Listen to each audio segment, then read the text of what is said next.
Assalamu alaikum everyone. I am your instructor Salman Amin Malik for the course of Calculus of Variation which is MTH 485. Calculus of Variations में हम एक नए section की तरफ जो है वो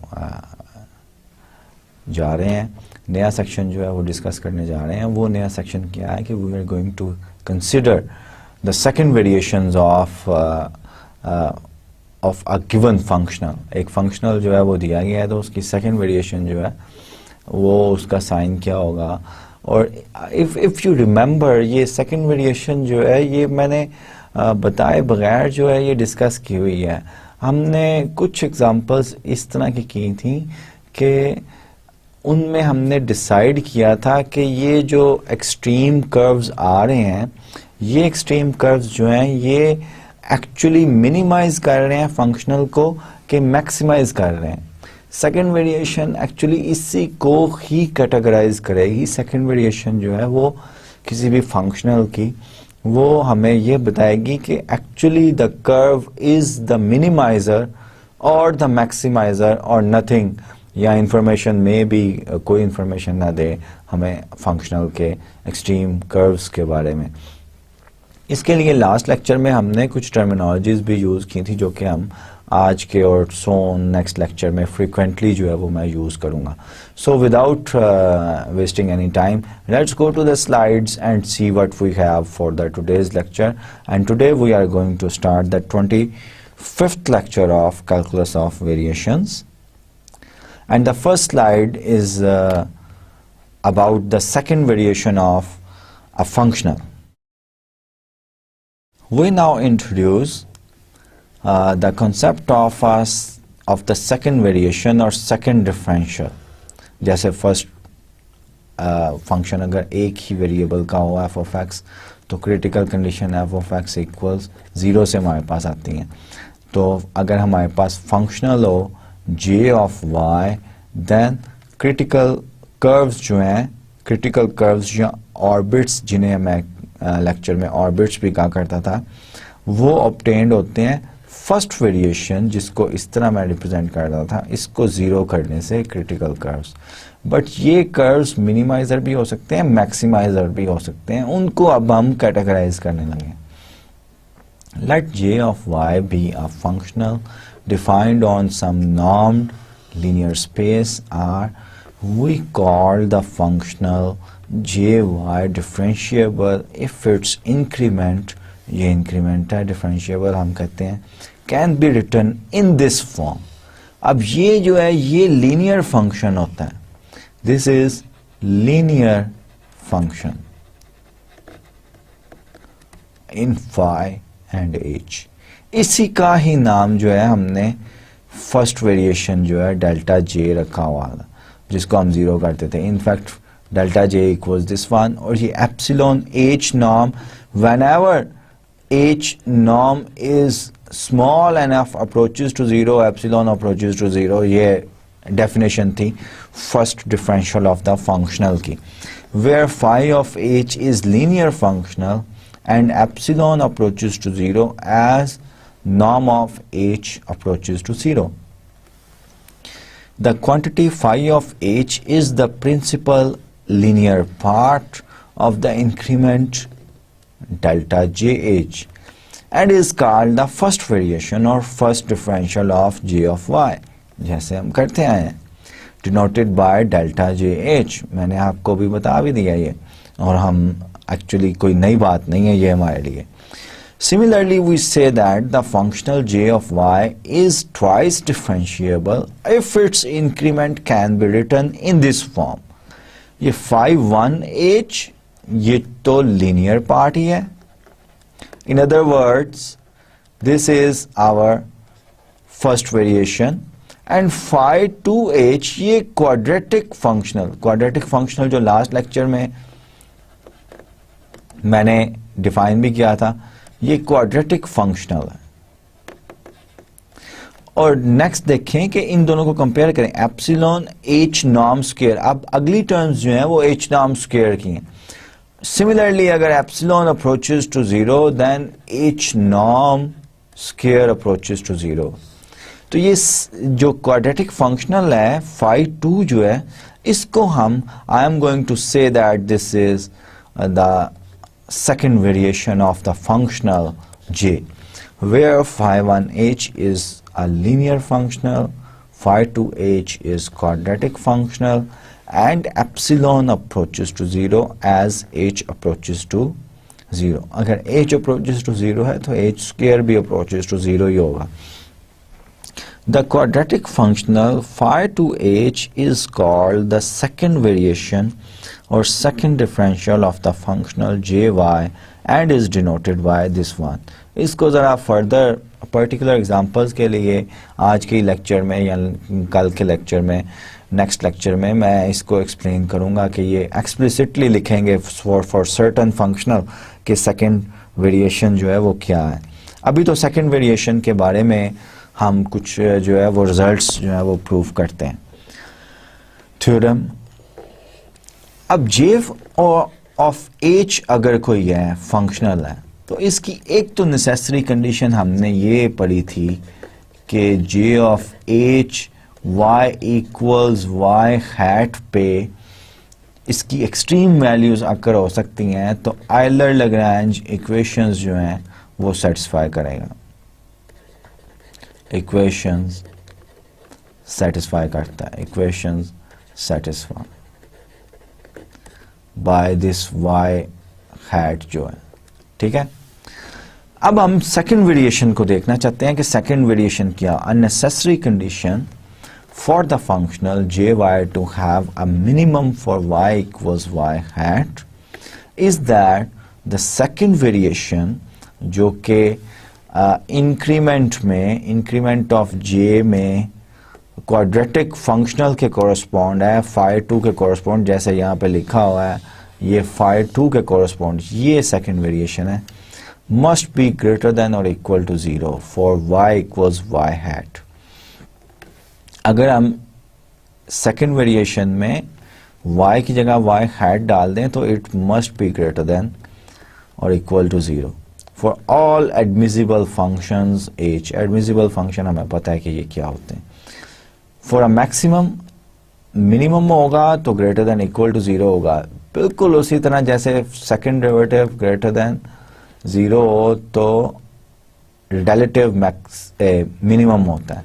सेकंड डेरिवेटिव लेस देन 0 हो वन वेरिएबल फंक्शन के लिए तो ये रिलेटिव मैक्सिमम पॉइंट होता है. For a maximum the sign greater than और equal to is replaced by this one less than और इक्वल टू. इट मींस कि functional will have a maximum at y equals y hat if delta square the second variation j जो है less than or equal to h हो.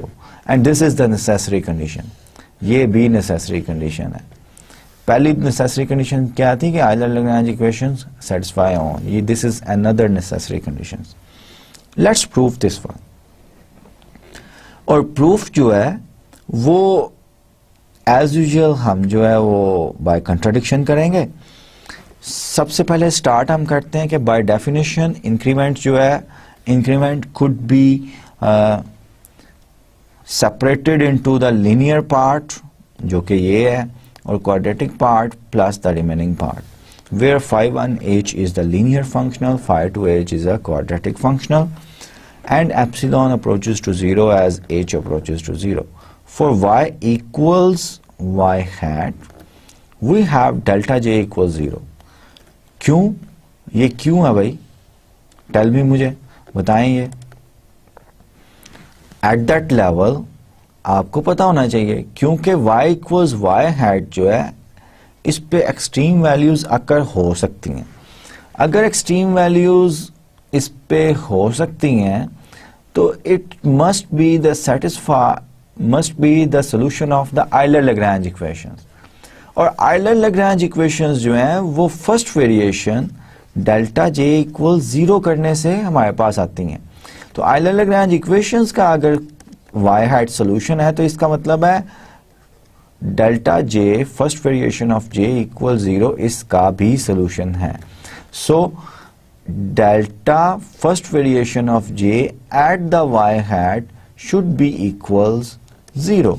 ठीक है, first variation जो है वो तो 0 होनी चाहिए. We have delta j equals 0 and we have this variation becomes this one. अब h जो है वो स्मॉल इंक्रीमेंट है, एडमिसिबल फंक्शन जो है ये बहुत ज्यादा ड्रास्टिक वेरिएशन नहीं हो सकती इसमें. The sign of delta JH will be the same as the sign of the second variation of H. अब हम contradiction suppose कर लेते हैं कि अगर ये हमने साबित करना है greater than or equal to 0, हम ये second variation का sign जो है वो less than 0 suppose कर लेते हैं for some admissible function H naught. अब अगर ये लेस देन 0 हो जाएगा, so second variation evaluated at alpha h not that will be equals alpha square j of h not. अब second variation j of h not जो है वो तो हमने सपोज कर लिया है कि सेकेंड वेरिएशन नेगेटिव है. इसका मतलब है ये लेस देन 0 हो जाएगा. ये लेस देन 0 हो जाएगा तो इसका मतलब ये हुआ कि आपका इसका साइन जो इंक्रीमेंट है जो कि in fact j of y hat plus h minus j of y hat है. ये इंक्रीमेंट यही है ना, j ऑफ h अगर हैट पे कैलकुलेट करें. ये जो इंक्रीमेंट है और हैट पे हमने कहा है कि ये मिनिमम वैल्यू है, तो मिनिमम वैल्यू अगर होगी तो y हैट प्लस h जो है माइनस जे वाई हैट ये ग्रेटर देन या इक्वल टू 0 होना चाहिए अगर मिनिमम पॉइंट है. लेकिन अगर सपोज दैट डेल्टा स्क्वायर ये सेकेंड वेरिएशन जो है डेल्टा जे एच जो है ये ग्रेटर देन 0 नहीं है, तो डेल्टा 0 जे लेस देन 0 होगी, तो उससे for some admissible function h not we have this inequality कि वेरिएशन का साइन जो है वो नेगेटिव है.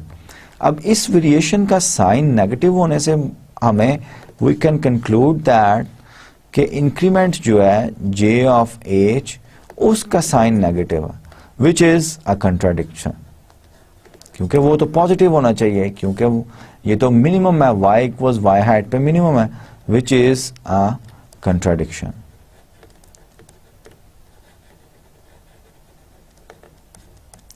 ये हमारे पास कंट्राडिक्शन आ गई. Hence the second variation of the functional j of h must be greater than or equal to 0 whenever y equals y hat is a minimum curve. जब ये मिनिमम कर्व होगा तो ये सेकेंड वेरिएशन ऑफ j जो है वो greater than और equal to 0 होगी. We have proved this one. Let's see some remark and we define some definition for the sufficient condition. Remark क्या है? The condition that the second variation of j is greater than or equal to 0 is necessary but of course not sufficient for the functional j of y to have a minimum for a given function. ये necessary condition तो है कि अगर किसी, क्या मतलब है इसका, कि अगर y इक्वल्स y हैट पे मिनिमम होगा, फंक्शनल का मिनिमम वैल्यू है, तो delta square J Y hat must be greater than और equal to 0. Second variation greater than और इक्वल टू 0 होना चाहिए. लेकिन ये सफिशिएंट कंडीशन नहीं है. सफिशिएंट कंडीशन का मतलब क्या है कि second variation delta J y greater than equal to 0 है for some y. It doesn't mean कि y is the minimum of the functional j of y. ये sufficiency है. ये उसी तरह ही है कि ये हमने नेसेसरी कंडीशन उसी तरह ही निकाल लिया है कि y हैट जो है is a solution of Euler-Lagrange equations. ये भी एक necessary condition है, and we have another necessary condition for a functional to have minimum or maximum at a given curve. To obtain a sufficient condition, we introduce the following concept. हम following concept जो है इसको introduce करते हैं. Strongly positive quadratic functional. अब quadratic functional जो है ये आपको पता है कि क्या होता है. ये लास्ट लेक्चर में मैंने करवाया था. We say that a quadratic functional phi to h defined on some normed linear space R is strongly positive if there exists a constant k such that phi to h is always greater than or equal to k norm of h for all h. अब ये positive strongly positive quadratic functional की ये जो definition है ना, ये definition भी generalised definition है. और मैं लास्ट लेक्चर में भी बता रहा था कि जो पॉजिटिव डेफिनेट प्रॉपर्टी है आपकी मैट्रिसेस की, उसकी जनरलाइजेशंस हैं ये सब जो हैं. इन अ फाइनाइट डायमेंशनल स्पेस हमने देखा था कि पॉजिटिव डेफिनेट की कंडीशन जो है वो एक पॉलिनोमियल की फॉर्म में बनती है जो कि summation I J equals 1 to n B I J xi I and eta के इस तरह की फॉर्म बनती है. In a finite dimensional space, this is finite है ये. In a finite dimensional space strong positivity of a quadratic form is equivalent to positive definiteness of the quadratic form.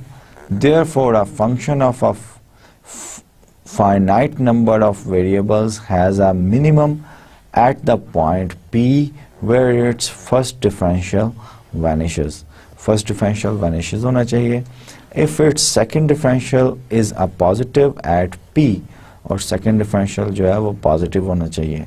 In the general case, the strong positivity condition, ये जो है, this is a stronger condition than the positive definiteness, जो कि पहले ही मैंने आपको explain कर दी है कि ये जो है ये ज़्यादा strong condition है मैट्रिसेस की या सम अदर पॉजिटिव डेफिनेटनेस की जो है डेफिनेशंस उनसे.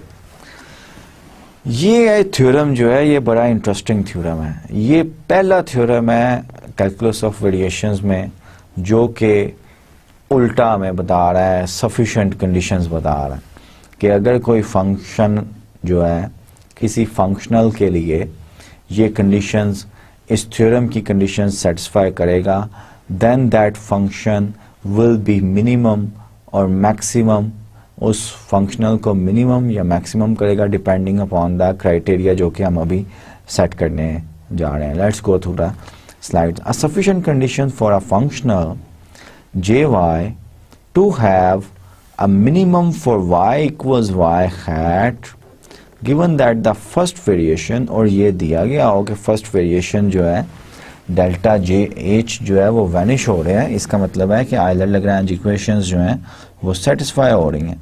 आयलर-लैग्रेंज इक्वेशंस जो हैं सेटिस्फाई हो रही हैं, डेल्टा जे एच जो है तभी ज़ीरो होगा. Is that it's second variation be strongly positive for y equals y hat.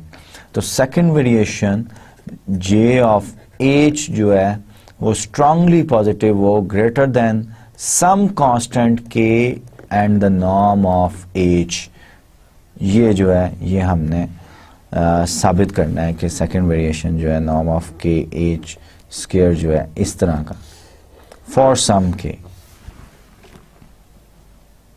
और स्ट्रांगली पॉजिटिव की डेफिनेशन इसीलिए हमने जो है वो मैंने आपको इंट्रोड्यूस करवाई थी। Let's go through the proof. Proof जो है इसका, for y equals y hat we have delta j equals 0, क्योंकि Euler Lagrange equation, so my increment इसमें ये जो है ये 0 हो जाएगा, and I will have this one where epsilon approaches to 0 as norm of h approaches to 0. Moreover, for y equals y hat, we have just proved that the necessary conditions for a function y equals y hat to be minimum for the functional j of y is that its second variation is greater than or equal to 0.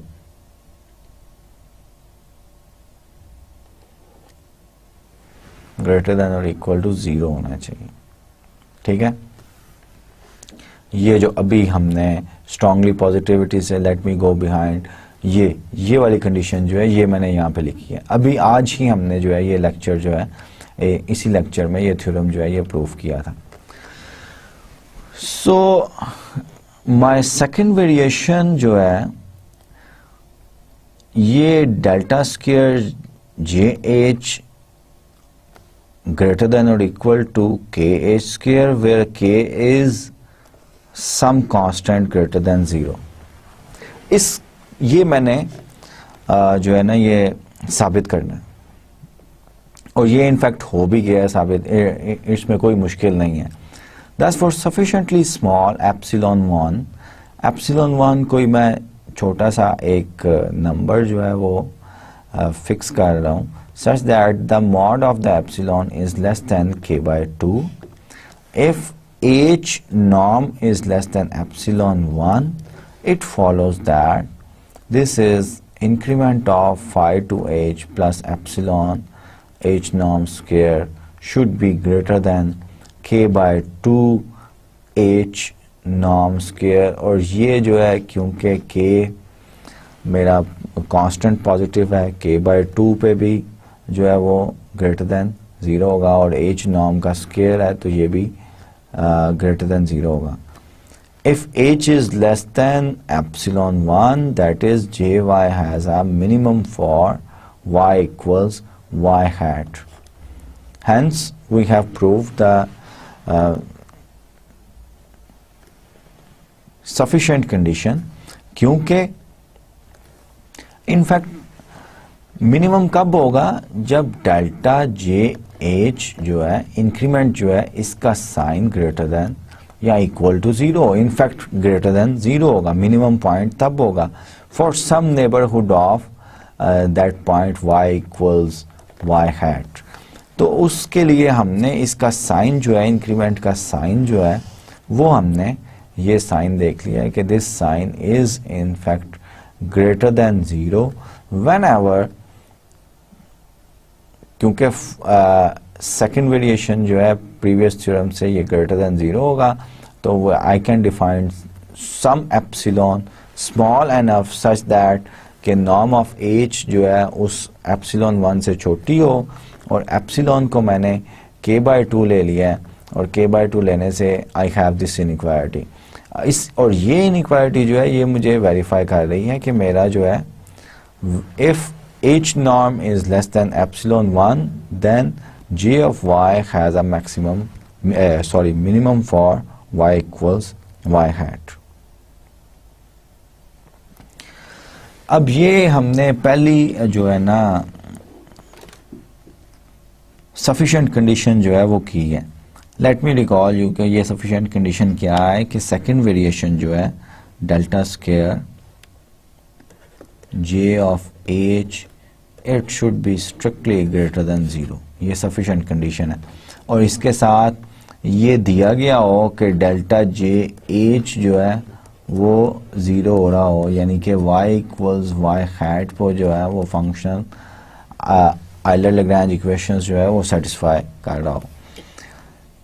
अब इस slide पे we are going to कुछ ऐसे मैं ordinary differential equations discuss करने लगा हूँ जो कि नेक्स्ट लेक्चर्स में हमने बहुत ज़्यादा यूज़ करना है। तो रादर देन कि मैं डायरेक्टली रिजल्ट्स यूज़ कर लेता और आपको खुद पे छोड़ देता कि आप खुद जो है वो ये स्टडी करें, तो मैंने ये सोचा कि why don't we should include the necessary things which you require to solve the next coming problems or lectures जो है उनकी better understanding के लिए I am just recalling you some ordinary ODEs problem with the boundary conditions, और इसको हम कहते हैं Sturm STURM Sturm-Liouville सिस्टम या प्रॉब्लम। कुछ बुक्स जो हैं इसको स्टर्म-लिउविल सिस्टम भी कहते हैं।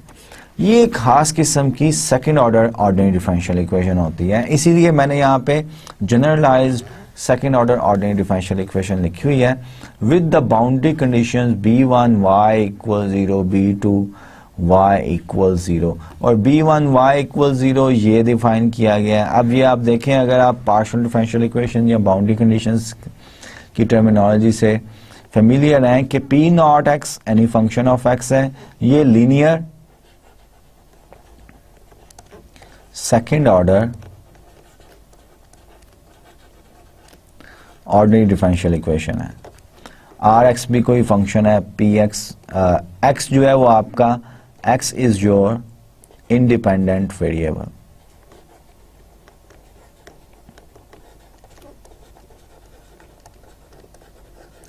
एक्स आपका इंडिपेंडेंट वेरिएबल है, dependent variable of course y है, और वाई प्राइम जो है यहाँ पे d y over d x and so on and so forth, y double prime d two y over d x जो है ये रिप्रेजेंट कर रहा है। और बाउंड्री कंडीशंस ये हैं, इसके लिए बाउंड्री कंडीशंस अब ये देखें आप, अगर alpha beta rho and gamma are real numbers but not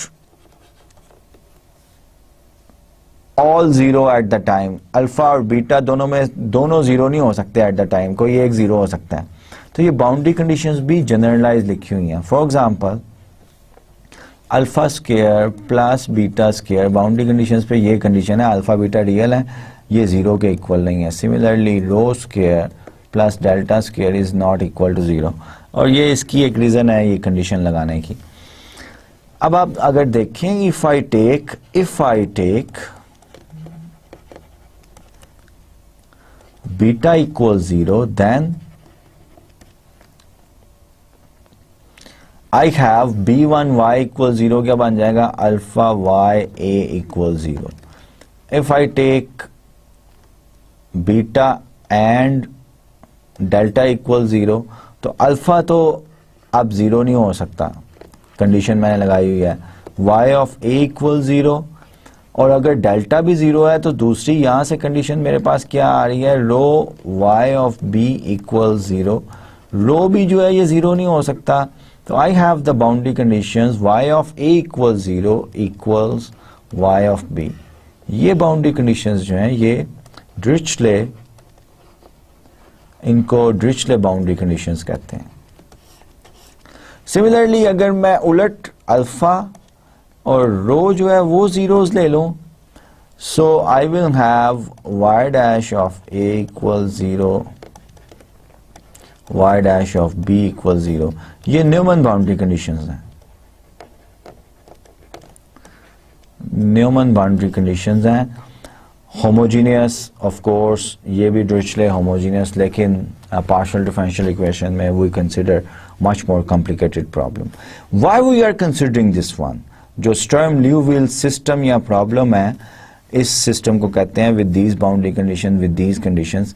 इसको इसलिए कंसिडर कर रहे हैं कि नेक्स्ट एग्जांपल्स में इस तरह के प्रॉब्लम्स हमने सॉल्व करने हैं, और ये जो है इसको मैं लिख सकता हूं, अगर मैं डिफाइन कर दूं एल ऑपरेटर अपना, जो कि मैं डिफाइन करने जा रहा हूं p nought x d two over d x square plus p one x d over d x plus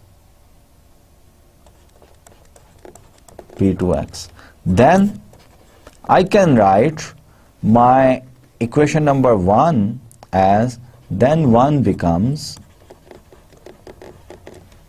L of y equals minus lambda r x y. इसको आप कंपेयर करें, L की जगह अगर लीनियर अलजेब्रा में आपने ये पढ़ा हुआ है A ऑफ y इक्वल्स, और लेमडा की जगह मैं म्यू माइनस ये म्यू कर लेता हूँ y, ये क्या होता है? A अगर मैट्रिक्स हो, म्यू कोई नंबर हो और y, ये हम तो कहते हैं कि this is mu is eigen value of A and y is eigen vector. Eigen vector या आइगन फंक्शन हम कहते हैं, ठीक है, वेक्टर या फंक्शन। एग्जैक्टली ये चीज अगर मैं ये ऑपरेटर डिफाइन कर दूं तो ये बन रहा है। इसका मतलब ये हुआ कि this problem in fact is an eigen value problem. We are looking for lambda जो है इसको हम आइगन वैल्यू कहते हैं। ये जो कंपेयर करें ना इसको, जस्ट एनालॉजी है, eigen value of one if one has non trivial solution. Condition सिर्फ एक ही है कि सोल्यूशन जो है वो नॉन ट्रिवियल सोल्यूशन होना चाहिए आपका। अगर इस सिस्टम का नॉन ट्रिवियल सोल्यूशन है तो हम लैम्डा को कहते हैं फॉर सम लैम्डा, और जिस लैम्डा के लिए नॉन ट्रिवियल सोल्यूशन है उसको हम कहते हैं कि ये आइगन वैल्यू है, और जो सोल्यूशन होते हैं वाइज जो होते हैं उनको हम कहते हैं कि ये आइगन फंक्शंस हैं associated with the eigen value lambda. Solving the eigen value problem means finding all the eigen values and associated eigen functions of this problem, ठीक है। अब फॉर एग्जांपल ये एग्जांपल है, आइगन वैल्यूज और eigen vectors जो है वो calculate करने हो तो हम किस तरह कैलकुलेट करते हैं। ये ऑर्डिनरी डिफरेंशियल इक्वेशन है कांस्टेंट कोएफिशिएंट्स के साथ। इसकी ऑक्सिलरी इक्वेशन जो है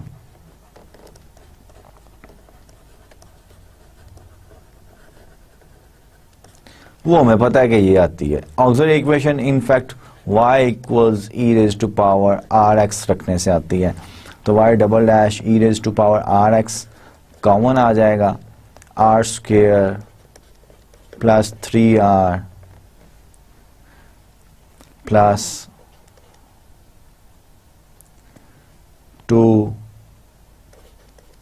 प्लस लैम्डा इक्वल 0। ये आपकी इक्वेशन आ जाएगी अगर मैं सोल्यूशन ये सपोज करूं तो e raise to power r x जो है वो तो मैं 0 नहीं लेता, तो ऑक्सिलरी इक्वेशन ये आ जाती है। इस ऑक्सिलरी इक्वेशन की रूट्स पे मेरा जो है सोल्यूशन डिपेंड करेगा इस इक्वेशन का, और रूट्स जो है वो इन्वॉल्व करेंगी लैम्डा, वो मेरी आइगन वैल्यूज होंगी। सो यहाँ पे किया हुआ है, let's quickly go through these slides. ये क्वाड्रेटिक इक्वेशन है, इसकी रूट्स जो है वो ये हो सकती हैं r1 equals -3 plus square root of 1 minus 4 lambda. Formula आपको पता है माइनस बी प्लस माइनस होता है, प्लस वाली मैंने इसके साथ लिखी हुई है, माइनस वाली इसके साथ लिखी हुई है। अब इसकी रूट्स सॉल्यूशन इसका डिपेंड करता है डिस्क्रिमिनेंट पे, 1 माइनस 4 लैम्डा पे। अगर ये ग्रेटर देन 0 है, 1 माइनस 4 लैम्डा अगर 0 है, या 1 माइनस 4 लैम्डा जो है वो लेस देन 0 है। ग्रेटर देन 0 जो है ये क्या केस बन जाएगा, 1 is greater than 4 lambda and this will implies lambda is less than equal to 1/4, जो कि पहला केस मैं यहाँ पे डिस्कस कर रहा हूँ। क्योंकि लैम्डा ही तो हमने निकालना है, आइगन वैल्यूज हमने निकालनी है और उसके कोरस्पॉन्ड सॉल्यूशन निकालना है, तो सब में केसेस जो है I can not take the particular value of the lambda, यही तो मैंने निकालनी है। तो मैं सब केसेस जो है वो डिस्कस करूंगा and I am looking for the non trivial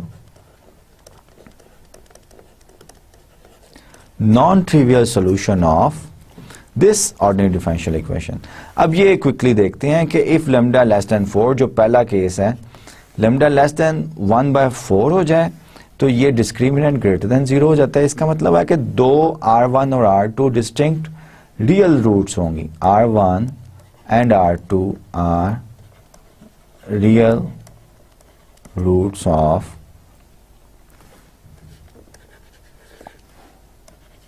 static. अगर रियल रूट्स हों तो हमें पता है सोल्यूशन हम लिख सकते हैं y equals c1 e raise to power r1t plus c2 e raise to power r2t। अब c1 c2 की वैल्यूज हमने निकालनी है बाय यूजिंग दीज कंडीशंस। इन कंडीशंस को यूज करें तो ये मेरे पास सिस्टम ऑफ लीनियर इक्वेशंस आता है।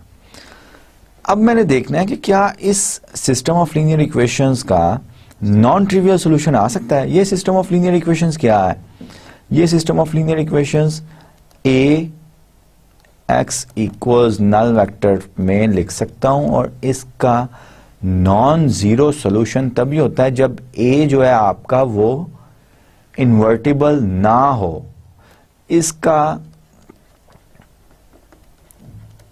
non-trivial solution means determinant of A invertible now, उसका मतलब है determinant of A equals 0 implies A inverse does not exist। ये एग्जिस्ट ए इनवर्स एग्जिस्ट नहीं करेगा, इसका मतलब ये है कि डिटर्मिनेंट ऑफ ए इक्वल्स 0 होना चाहिए इस सिस्टम का सॉल्यूशन निकालने के लिए, जो कि ये y इक्वल्स 0 रखने से आया है, ये कंडीशन यूज करने से, और ये इक्वेशन y इक्वल्स 1 इक्वल्स 0 रखने से आई है। अब इस सिस्टम को मैं इस तरह लिख सकता हूं 1 1 C1 C2 यहाँ पे C1 C2 तो मेरे अननोन थे, ये इधर आएंगे। यहाँ पे e raise to power R1 और यहाँ पे e raise to power R2 equals ये आपका मैट्रिक्स A बन रहा है। इसका डिटर्मिनेंट कैलकुलेट करें। इसका डिटर्मिनेंट क्या है? डिटर्मिनेंट ऑफ ये आपका A बन रहा है A equals e raised to power R2 minus e raised to power R1। अब इसका नॉन जीरो सॉल्यूशन हो, इसके लिए डिटर्मिनेंट ये 0 होना चाहिए। ये 0 कब होगा? This will be 0 only if and only if ER2 equals ER1 हो जाए, और ये एक्सपोनेंशियल है तो ये R1 इक्वल्स R2 अगर होंगे तो सिर्फ तब जो है इसका नॉन जीरो सोल्यूशन मिलेगा। लेकिन R1 और R2 ये तो कंट्राडिक्शन है। ये तो हमने कहा था लैम्डा अगर लेस देन 1/4 हो तो R1 R2 दो डिस्टिंक्ट रूट्स आएंगी इस क्वाड्रेटिक इक्वेशन की। हैंस क्या कंक्लूजन है कि आपका this system has only one solution which is 0 0 implies trivial solution। y ये c1 c2 की वैल्यूज यहाँ पे डाल दें, y equals 0 which is trivial solution and we are not interested in trivial solution। trivial solution में हम interested नहीं हैं, तो ये केस लैम्डा ये सेटिस्फाई नहीं कर सकता, आइगन वैल्यूज ये नहीं हो सकती। इफ लैम्डा इक्वल्स 1/4 है, दोनों डिस्क्रिमिनेंट जो है डिस्क्रिमिनेंट 0 हो जाएगा लैम्डा इक्वल्स 1/4 से, तो आपका सिर्फ एक ही रूट आएगा विच इज रिपीटेड रूट, और रिपीटेड रूट से हमें पता है कि सोल्यूशन जो है वो हम लिख सकते हैं y equals c1 e raise to power rx plus c2 x e raise to power rx। This is the repeated root. ठीक है, अब रिपीटेड रूट से सोल्यूशन -3r क्या है? -3/2 है, तो ये बन गया। Once again use the boundary conditions, c1 equal 0 हो जाएगा, ये 0 and the boundary condition y equals 1 equals 0, वो c2 भी 0 कर देगी क्योंकि y1 यहाँ पे 1 होना चाहिए। y1 इक्वल 0 सोल्यूशन ये बन चुका है, तो 0 equals c2 into 1 e raise to power -3/2। अब e रेज टू पावर -3/2 तो 0 नहीं है, तो c2 को 0 होना पड़ेगा। So once again we have the trivial solution. अब ये ट्रिवियल सोल्यूशन आ गया, तो इसका मतलब है कि लैम्डा इक्वल्स 4 भी जो है 1/4 ये भी आइगन वैल्यू नहीं है। तो एक ही केस रह गया, lambda is greater than 1/4। Lambda greater than 1/4 होता है तो आपका 1 - 4 लैम्डा जो है ये नेगेटिव होता है। ये नेगेटिव होता है जो कि डिस्क्रिमिनेंट था, तो इसका मतलब है आपकी कॉम्प्लेक्स रूट्स आएंगी। R1 equals -3/2 plus I omega, और ओमेगा मैंने इसका सारे का नाम ओमेगा रख लिया। तो लैम्डा फिर क्या बन जाएगा मेरा 1 + 4 ओमेगा स्क्वायर। इस इक्वेशन से दोनों तरफ का स्क्वायर करके और सिंप्लीफाई करके I can have the lambda expression for lambda.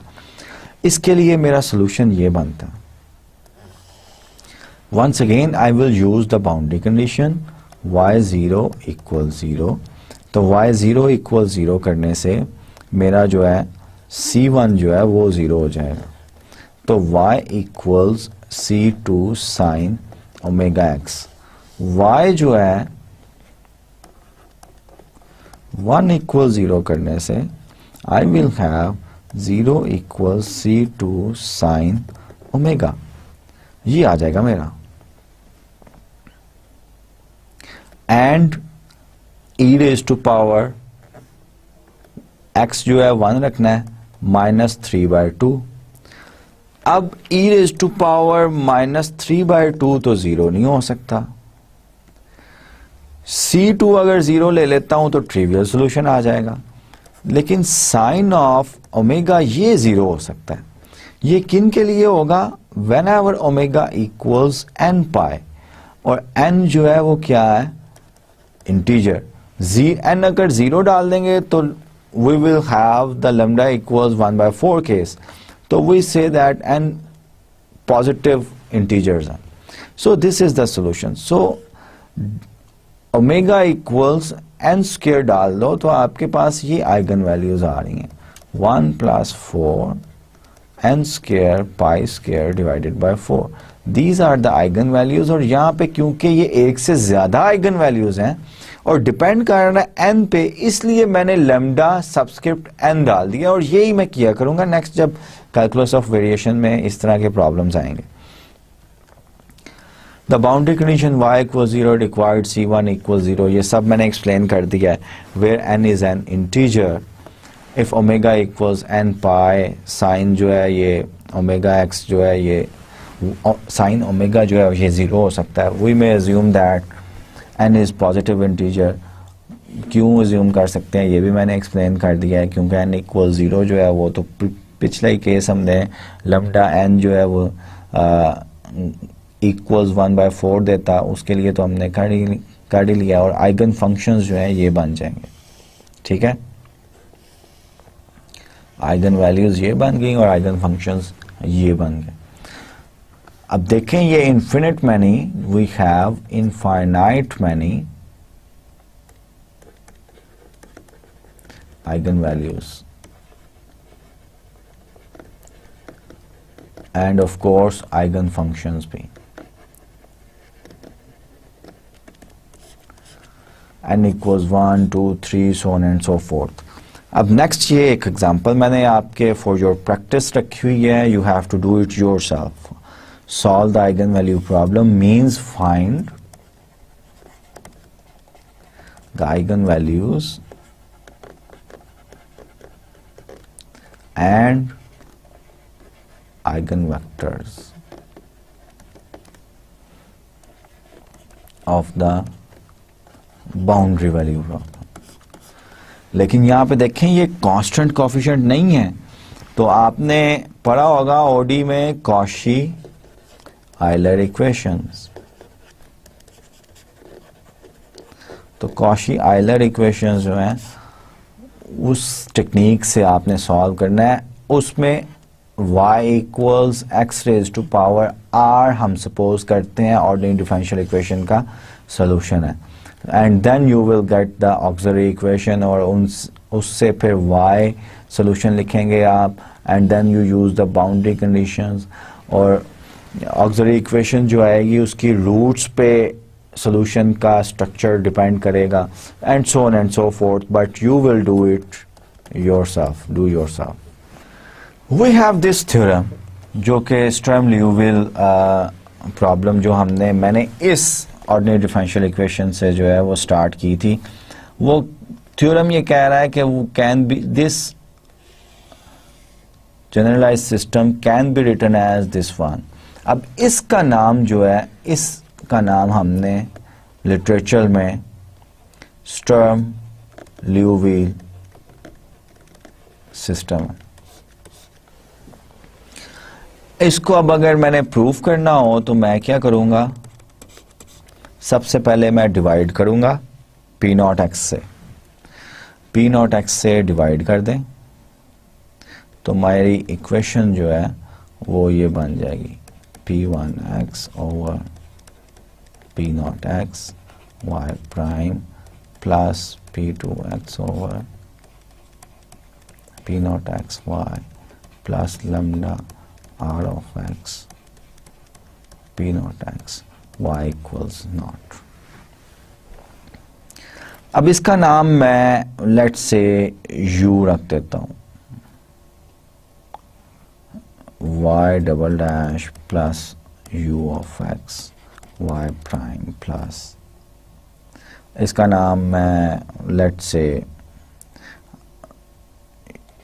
u, इसका नाम 1 रख देता हूं, इसका u 2x रखते हैं, इसका नाम लैम्डा u 3x रखते हैं। ये यहाँ पे y। अब मैं क्या करता हूँ, मैं ये डिफाइन करता हूँ p को, क्योंकि यहाँ पे p मेरा p ऑफ x मैं डिफाइन करता हूँ e raise to power ux, और ये ux जो है ux is the anti derivative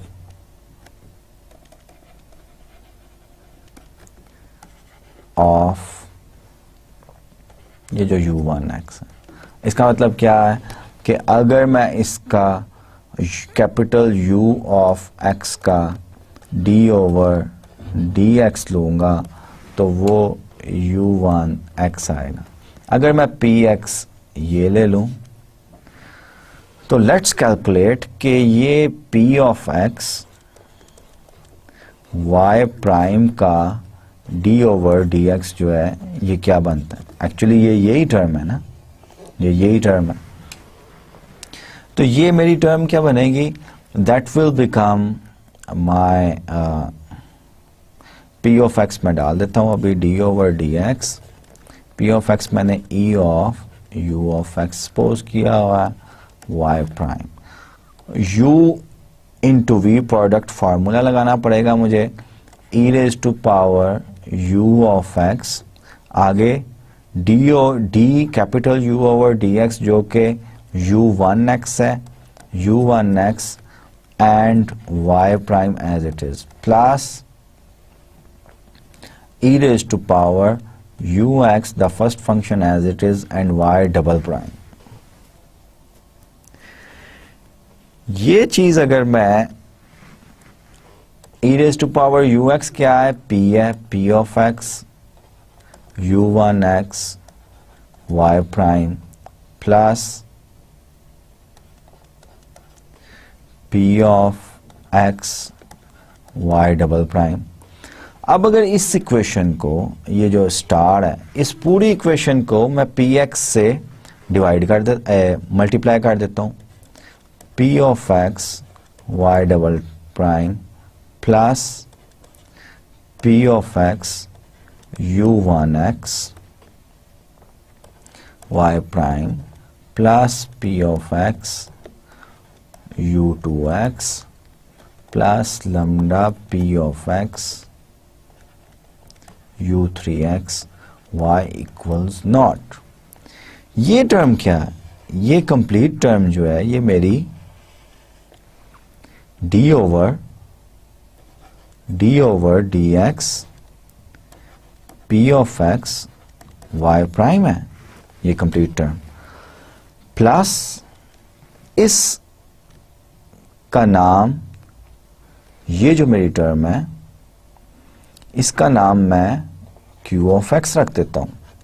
Q of x y plus lambda, इस सारे फंक्शन का नाम मैं आर ऑफ एक्स रख देता हूं, r of x y equals not.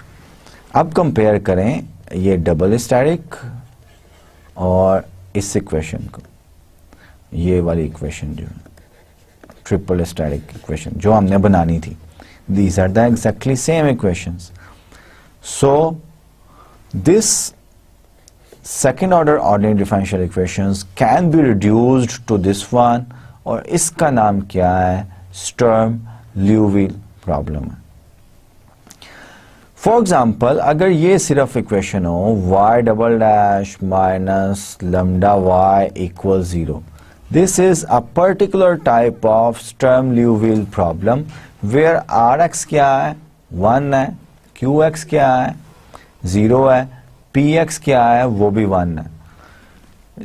This type of equations we have to discuss in the next lecture या so on and so forth। आपका जो कोर्स है उसमें इस तरह के प्रॉब्लम्स जो हैं ये हमने डिस्कस करने हैं। That's why I am just discussing the Sturm Liouville system या प्रॉब्लम जो है। तो ये second order ordinary differential equation with some functions, उन फंक्शंस पे कुछ कंडीशंस थी, जैसे यहाँ पे लिखा भी हुआ है where p dash q and r are continuous function, p and r are positive function. ये पॉजिटिव फंक्शन है, p पॉजिटिव फंक्शन होगा by definition, yes p positive ही होगा, e की पावर जो मर्जी हो पॉजिटिव फंक्शन है। r जो है पॉजिटिव फंक्शन बाय डेफिनेशन बनेगा, क्योंकि इस कंडीशन में, इस इक्वेशन की कंडीशन में हमने डाला हुआ था कि rx और p नॉट x जो है वो पॉजिटिव है, तो r ऑफ x भी पॉजिटिव होगा, क्योंकि ultimately r of x is the multiplication of u3 and p of x positive है और u3 भी पॉजिटिव है। So we have shown that this second order ordinary differential equation could be reduced to this one, which is known as the Sturm-Liouville problem. The differential equation this one जो आपको कहा है ये हमने साबित किया है कि ये इसके इक्वल है। The differential equation this one is called Sturm-Liouville equation, and the eigenvalue problem this one along with the boundary condition। अब b1 y का क्या मतलब है कि alpha y a plus beta y prime a equal 0। ये just recall करने के लिए लिख रहा हूँ। Alpha beta gamma let's say y of b plus delta y of b equals nought, y prime यहाँ पे ये बाउंड्री कंडीशन है।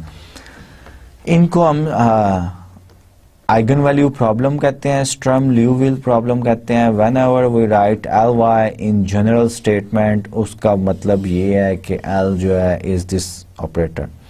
रेगुलर स्टर्म ल्यूविल इक्वेशंस जो हैं ये बड़ी अच्छी इक्वेशंस हैं। The Sturm Liouville problem this one in the interval a b is called regular if the functions px and qx are positive in the interval ab। px और qx अगर positive होंगे तो हम कहेंगे कि स्टर्म ल्यूविल इक्वेशन जो है ये आपका रेगुलर सिस्टम है। The equation, the second order ordinary differential equation along with the boundary conditions।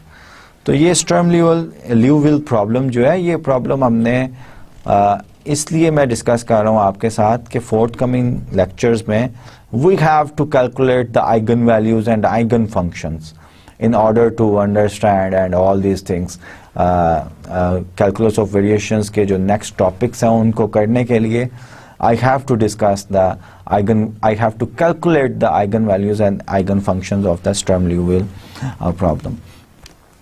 For our regular Sturm Liouville problem we denote the domain of L, ये डिफरेंशियल ऑपरेटर है। अब L by d of L, that is d of L is the space of complex valued function y defined on AB for which y belongs to L square AB and which satisfy boundary conditions b1 y equals null vector and b2 y equals 0।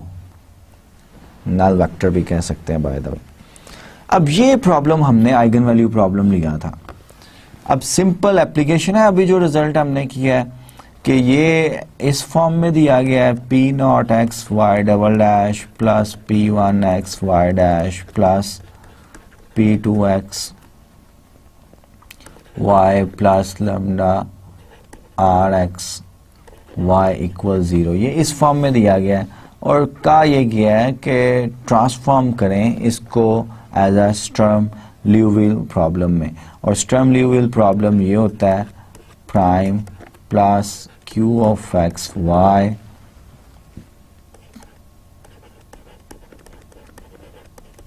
इसमें transform करें इस form में।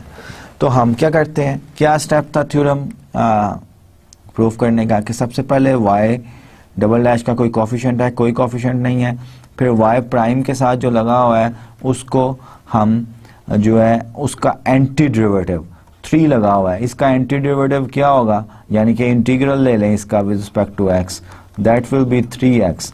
सो p of x जो है वो define करें e raise to power, याद है कैपिटल ux, और ux डिवाइड करने के बाद y प्राइम का कोफिशिएंट था जो कि e raise to power 3x बन रहा है आपका। So in this case we have ux equals 3, so we take the antiderivative which is integral in fact of 3 which is 3x, and px equals e raised to power 3x बन गया। Multiplying this differential equation with this one, अब ये जो है ये मेरा complete derivative throughout equation को e raised to power 3x से डिवाइड करें, मल्टीप्लाई करें। अब px y prime d over dx, ये जो है p जो है आपका क्या बन रहा है e raise to power 3x y prime का प्राइम, ये ओपन करें जरा, आप ओपन करेंगे ये आपका 3 e raise to power 3x y prime plus e raise to power 3x y double prime, ये एग्जैक्टली ये दो टर्म्स नहीं है, सो ये यहाँ पे लिखा हुआ। So we have reduced the given, in fact इस सिस्टम को मैंने सॉल्व भी किया, आइगन वैल्यूज और आइगन वेक्टर्स निकाली भी हैं, इसको मैंने एसएल सिस्टम में जो है ये ट्रांसफॉर्म कर दिया। अब मैं ये चाहूँगा कि आपने जो एक एग्जाम्पल, एक की तो आइगन वैल्यूज और आइगन वेक्टर्स मैंने कैलकुलेट किए थे ना, अब दूसरी एग्जाम्पल जो मैंने जिसमें कॉशी आइलर इक्वेशन थी वो x square y double dash plus x y dash, इस तरह की कोई इक्वेशन थी एग्जाम्पल में पिछली स्लाइड्स में। I leave it as an exercise to you कि you have to calculate the eigen values and eigen vectors. अब ये दूसरा प्रॉब्लम आपका आ गया कि आपने उस प्रॉब्लम के लिए उस प्रॉब्लम को रिड्यूस करना है एसएल सिस्टम में, ठीक है। So today in today's lecture I left 2 example as an exercise for you and you have to do the computations by yourself, ठीक है। थोड़ा सा काम है, इसको जरूर कीजिएगा जो आपने करना है। Let's see what we have on the next slide, the variational problems in the quadratic form। अब जो generalized theorem हमने लास्ट स्लाइड्स पे किए हैं उनको हम quadratic functional पे अप्लाई करने लगे हैं। ये एक लेंथी टॉपिक है और मैं इसको, क्योंकि टाइम ज़्यादा नहीं है आज के लेक्चर में, I will take that problem to the next lecture, और नेक्स्ट लेक्चर में मैं इसको थॉरली डिस्कस करूँगा कि variational problem with quadratic functional. और ये अगर आप देखें तो ये क्वाड्रेटिक फंक्शनल है, v आपका कोई फंक्शन है x का, w आपका कोई फंक्शन है, f भी कोई फंक्शन है, तो y prime square y square into y, तो मैक्सिमम टर्म जो है उसकी पावर जो है 2 आ रही है, और इसको हम quadratic functional, by the way quadratic functional जो है इसकी प्रॉपर डेफिनेशन भी हमने की थी। सो इसको हम जो है वो डिस्कस करेंगे नेक्स्ट लेक्चर में इंशाल्लाह, और इसके और once again we will use the previous जो स्टर्म ल्यूविल प्रॉब्लम्स हैं वो आप देखेंगे कि आइगन वैल्यूज और आइगन वेक्टर्स जो हैं वो कैलकुलेट करने पड़ेंगे for the solution of the next problems which we are going to discuss in the calculus of variations. So let me recall you what we have done in today's lecture. आज के lecture में हमने जो main काम किया है वो sufficient condition जो है वो निकाली है। इन अदर वर्ड्स जो सेकंड वेरिएशन जो है वो हमने डिस्कस की है और सफिशिएंट कंडीशन निकाली है कि अगर एक कर्व जो है वो किसी फंक्शनल को कि आइलैंड-लाग्रांज इक्वेशन सेटिस्फाई कर रहा हो तो उसकी सेकंड वेरिएशन जो है ग्रेटर देन 0 होनी चाहिए, then that curve will be the minimizer of the functional। और उसके बाद हमने स्टर्म ल्यूविल प्रॉब्लम जो है उसको डिस्कस किया है, सिर्फ एक एग्जांपल की है और हमने कन्वर्जन की है। Sturm Liouville problem is an eigen value problem, eigen value problem है और आइगन वैल्यूज और आइगन वेक्टर्स जैसे मैट्रिसेस में आइगन वैल्यूज और आइगन वेक्टर्स का कॉन्सेप्ट है, एग्जैक्टली सेम चीज इसी तरह ही है यहाँ पे, लेकिन यहाँ पे डिफरेंशियल ऑपरेटर की आइगन वैल्यूज और आइगन वेक्टर्स हम निकाल रहे होते हैं। जो एग्जांपल्स मैंने की हैं वो कांस्टेंट कोफिशिएंट वाली थी और वेरिएबल कोफिशिएंट काशी-आइलर इक्वेशन जो ऑर्डिनरी डिफरेंशियल इक्वेशन थी वो मैंने आपको एज ए एक्सरसाइज जो है वो छोड़ दी है। लेकिन एसएल सिस्टम अगर आप देखें तो SL system is not an easy task, क्योंकि उसमें क्यू ऑफ एक्स जिसको नॉर्मली पोटेंशियल कहते हैं मैथमेटिक्स में या पार्शियल डिफरेंशियल इक्वेशंस की थ्योरी में, तो उस eigen values obviously q of x पे डिपेंड करेगी। अभी जो हमने सिंपल प्रॉब्लम्स की हैं उसमें या तो क्यू ऑफ एक्स कांस्टेंट था ही नहीं, अगर था भी था तो वो कांस्टेंट था या फिर एक्स था, बड़ा सिंपल सा, ठीक है। तो हम we have the techniques to solve this one. Let me tell you one thing कि एसएल सिस्टम की आइगन वैल्यूज जो हैं वो जरूरी नहीं है कि आप एक्सप्लिसिट आइगन वैल्यूज कैलकुलेट कर सकें जैसे आज के एग्जांपल में हमने कर ली थी। इवन एक्सप्लिसिट आइगन वैल्यूज नहीं कैलकुलेट की जा सकती तो explicit expressions of eigen functions वो कैसे किए जा सकते हैं।